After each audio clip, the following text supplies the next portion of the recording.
insecurity rampant generally in Siaya, I must say that, but more particularly in North Alengo.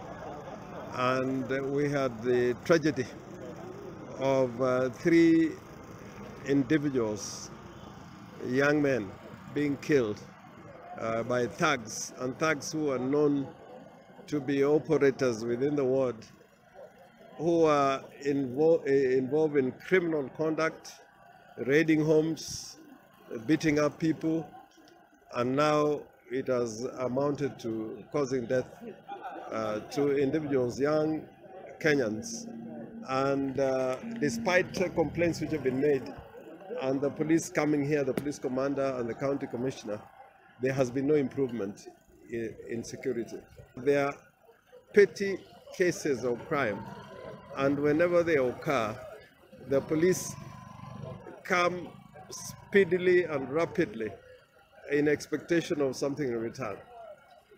I have no problems in making that statement because it's a statement of fact coming from the people of this world. But when there are acts of murder like this one, there's general criminality like destruction of people's property, or assaults which are frequent. Nobody's arrested, no prosecution, and no police patrols. And in fact, the decision that we have made is that it may be necessary for us to create a vigilante, a lawful vigilante, that can help the community deal with the cases of crime in the ward.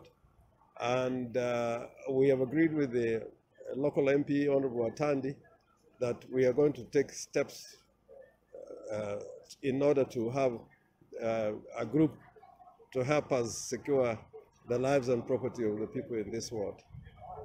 But additionally, because security is a function of the national government, we have no alternative but to go and talk to the people in authority, in the police, in the administration,